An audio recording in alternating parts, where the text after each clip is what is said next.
नमस्कार दर्शक बंधु मोर सिंह टोका यूट्यूब चैनल रे आपण मानक स्वागत। आम पृथ्वी जोंठी आमे बास करुचु आम सौरजगत रे थिबा 8टी ग्रह मध्यरु पृथ्वी एक ग्रह जोंठी जीवजगत सृष्टि हो पारिछि। आसंतु आज पृथ्वीर सृष्टि लोककथा कहानी रे जानिबा। संकल्प डॉक्टर लता भल को ग्रंथरु जानिबा। पूर्वे स्वर्गपुर और पातालपुर थिला, मर्तपुर नथिला। एबे जोंटा मर्तपुर होईची सेटा केवल समुद्र थिला। सही समुद्र रे केवल पद्मवन भरी रही थिला। सेते बेले स्वर्गपुर रे ठाकुर ठाकुराणी थिले। ठाकुर सबुदिन बोलिबाकू जानती। दिने ठाकुर बोलिबाकू जाइथिले। बाहुडीबा बेले ठाकुर समुद्र रे स्नान कले। स्नान करि सारी निज शरीररु दुईटा हंस और हंसुड़ी तैयारी करी सेमानकु जीवनदान देले। किछि दिन परे हंस और हंसुड़ी बड़ होई गले। बड़ होई समुद्र जल रे पहरिबाकू लागिले। तापरे अनेक दिन बीतीगला। हंसुड़ी दुईटा डिंबो देला। डिंबो दुईटी फाटिबारु सेथिरे दुईटी मनुष्य छुआ बाहरिले। मनुष्य छुआ दुईटा को पद्मपत्र उपरे शुआई देले। दिने कौन हैला ना मनुष्य छुआ दुईटा कांदी उठिले। ठाकुराणी स्वर्गपुर रे एमानकर क्रंदन शुणिबाकू पाइले। ठाकुर भ्रमणरू फेरिबा परे ठाकुराणी ठाकुरंकु कहिले, हे ठाकुर आज समुद्र रे मनुष्य छुआ दुईटा कांदिबार मु शुणिली। ठाकुर कहिले, तुमे स्त्री लोक गुहाड़ घरे बसी सब प्रकार कथा शुणवाक पाओ। मु सबुआड़े बुली आसीची, केउ दिन किछि देखी नाही किंबा शुणी नाही।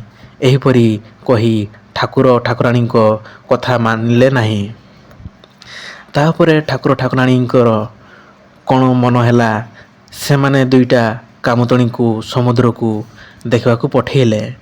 कहिले, जाओ नातणी, मु जे समुद्र रे मनुष्य छुआर कांदणा स्वर शुणिथिली, तमे जाई ताहा सत कि मिछ देखि आस। कामतुणी दुई जण समुद्र को आसिले एवं सर्वत्र बोली देखिले जे गोटे पद्मपत्र रे दुईटा मनुष्य छुआ शुईचंती। दुईटा हंस हंसुड़ी समुद्र जल रे पहरुचंती। तापरे कामतुणी दुई जन को स्वर्गपुर को फेरी गले। स्वर्गपुर रे ठाकुराणी कामतुणी दुई जन को पचारले, तुमे जे समुद्र को जाइथिलो सेठारे किछि जिनिष देखिलो? उत्तर रे कामतुणी दुई जन को कहिले, हे ठाकुराणी समुद्र रे आमे देखिले जे गोटे पद्म पत्र रे दुईटा मनुष्य छुआ शुईचंती, गोटे पुओ एवं अन्यटी झियो। दुईटा हंस हंसुड़ी मध्य समुद्र जल रे पहरुचंती। एही समय रे ठाकुर बोली जाइथिले। सेते बेले से घर को फेरिले। ठाकुराणी ठाकुर को कहिले, हे ठाकुर मो कथा तुमे मानिबनी, किंतु मु मनुष्य छुआ को देखि आसली। से सबू तो सत। ठाकुर एक कथा शुणी ठाकुराणी को कहिले, ताहेले छुआ दुईटा को आण। ठाकुराणी सेई कामतुणी दुई जन को डकई कहिले, तुमे दुई जन समुद्र को जाओ। जेते बेले हंस हंसड़ी दुई जन दूर को चरिबा को जाइथिबे, तुमे सेई समुद्र रे छुआ दुईटा को गामुछारे बांधी स्वर्गपुर को नहीं आसीबो। आदेश पाई कामतुणी दी जन समुद्र जल को गले एवं और ओंडी मनुष्य छुआ दीटा को गामुछारे बांधी स्वर्गपुर को नहीं आसिले। स्वर्गपुर मनुष्य छुआ दीटा को ठाकुर ठाकुराणी रखिले। खाइबा पीवा पाई दूध एवं माखिबा पाई तेल हलदी बराद कले। एहपरी अनेक दिन बीतीगला। एई भितरे छुआ दीटा 12 वर्ष हो गला। ठाकुर ठाकुराणी छुआ दीटी को बड़ हो गलानी। एमानकु केउठी रखा जीवो। शेष रे ठाकुर ठाकुराणी सिद्धांत कले जे सेमाने को पाई गोटे मर्तपुर तैयारी करेंगे एवं सेठी सेमानको रखिदेवे। किंतु मर्तपुर तैयारी करने को माटी केउठी पाइबे? तापरे स्वर्ग लोकंकर रहुथिबा 5 पंडित सह 9 मंत्री को डकई ଡକେଇ ପଠାଇଲେ। ପାଞ୍ଚ ପଣ୍ଡିତ ନଅ ମନ୍ଦିରକୁ ଡାକରାରେ ପାଇ ଠାକୁର ଠାକୁରାଣୀଙ୍କ ନିକଟରେ ଉପସ୍ଥିତ ହୋଇ ଡାକରାର କାରଣ ପଚାରିଲେ। ଠାକୁର ଠାକୁରାଣୀ ସେମାନଙ୍କୁ ମାଟି କେଉଁଠି ମିଳିବ ପଚାରିଲେ। ସେମାନେ ଅନେକ ସମୟ ଚିନ୍ତା କରି କହିଲେ ଯେ ଠାକୁର ଯଦି କଙ୍କଡ଼ା ରାଜାଙ୍କୁ ରାଜି କରାନ୍ତେ ତେବେ ସେ ପାତାଳପୁରକୁ ମାଟି ଉଠାଇ ଆଣିପାରିବ। ପାତାଳପୁରରେ ହିଁ ମାଟି ଅଛି। ତାପରେ ଠାକୁର ଠାକୁରାଣୀ କଙ୍କଡ଼ା ରାଜାଙ୍କୁ ଡାକି ପଠାଇଲେ। ଡାକରାରେ ପାଇ କଙ୍କଡ଼ା ଆସିଲା। ଠାକୁର ଠାକୁରାଣୀଙ୍କୁ ପ୍ରଣାମ ଜଣାଇ ଡାକରାର କାରଣ ପଚାରିଲେ। ଠାକୁର ଠାକୁରାଣୀ କହିଲେ, ହେ କଙ୍କଡ଼ା ରାଜା, ତୁମେ ତ ଜଳରେ ରହୁଛ, ପାତାଳପୁରକୁ ଯାଇ ମାଟି ଖାଉଛ, ସେଠାରୁ ମାଟି ଉଠାଇ ପାରିବ କି ନାହିଁ? କଙ୍କଡ଼ା ରାଜା କହିଲେ, ହଁ ଠାକୁର ଠାକୁରାଣୀ, ଆପଣଙ୍କ ହୁକୁମ ଦେଲେ ମୁଁ ମାଟି ଉଠାଇ ପାରିବି। ତେବେ ଏଥିପାଇଁ ମୋତେ କି ଆଶୀର୍ବାଦ ଦେବେ କୁହନ୍ତୁ? ମାଟି ଉଠାଅ ଆଣିଲେ ଠାକୁର ଠାକୁରାଣୀ ଆଶୀର୍ବାଦ ଦେବେ ବୋଲି କହିଲେ। ଆଦେଶ ପାଇ କଙ୍କଡ଼ା ରାଜା ପାତାଳପୁରକୁ ମାଟି ଆଣିବାକୁ ଗଲେ।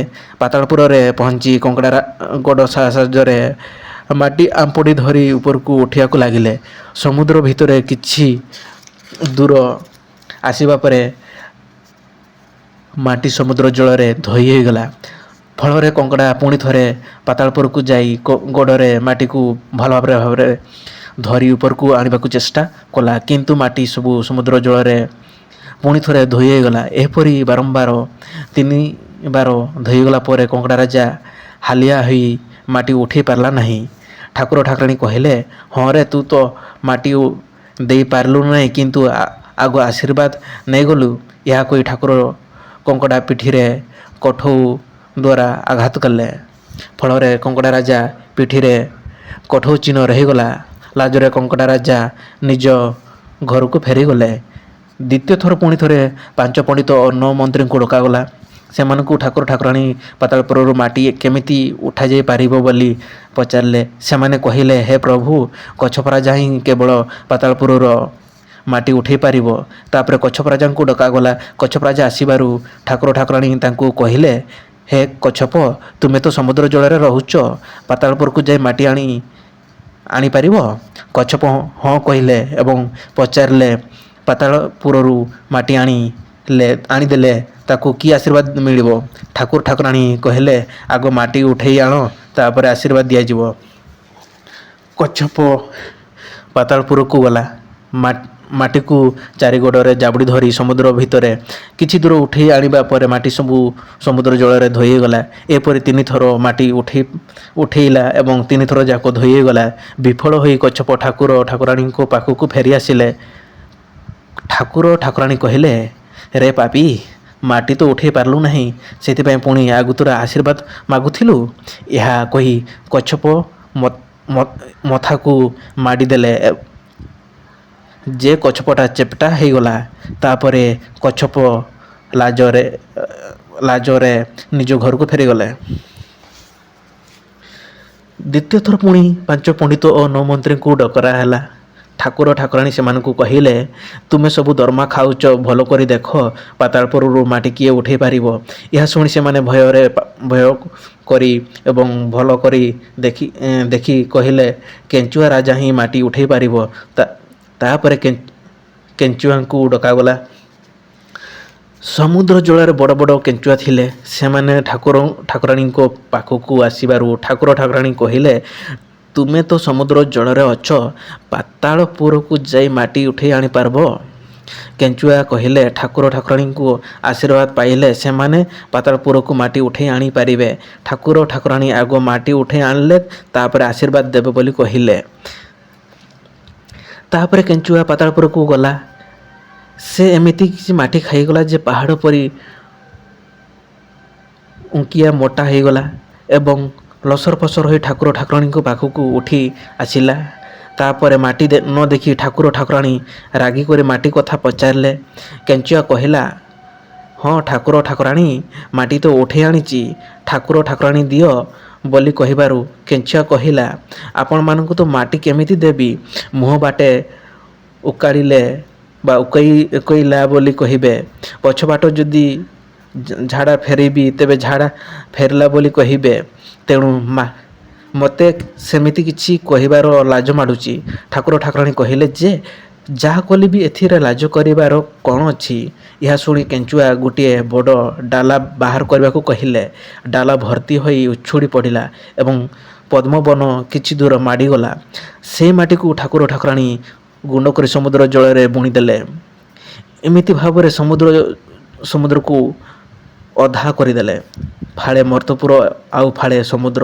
ଠାକୁର ଠାକୁରାଣୀ କେଞ୍ଚୁଆକୁ ଆଶୀର୍ବାଦ ଦେଲେ ଯେ ତାଙ୍କ ଝିଅକୁ କେଞ୍ଚୁଆ ଚୈତ ମାସ ବିବାହ କରିବ।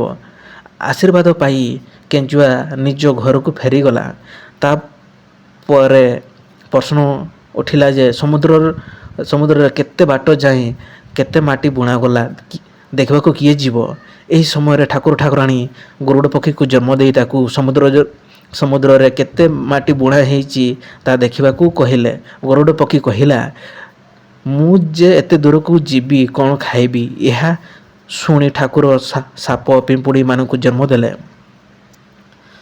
ଗରୁଡ଼ ପକ୍ଷୀ ଏହି ସାପ ପିମ୍ପୁଡ଼ି ମାନଙ୍କୁ ଖାଇ ମାଟି ଦେଖିବାକୁ ଗଲା। ସେଥିରେ ଦେଖିଲା ଯେ ମାଟି ଶକ୍ତ ହୋଇନାହିଁ, କେବଳ ସମୁଦ୍ର ଜଳରେ ଦଳ ଦଳ ହୋଇ ଭାସୁଛି।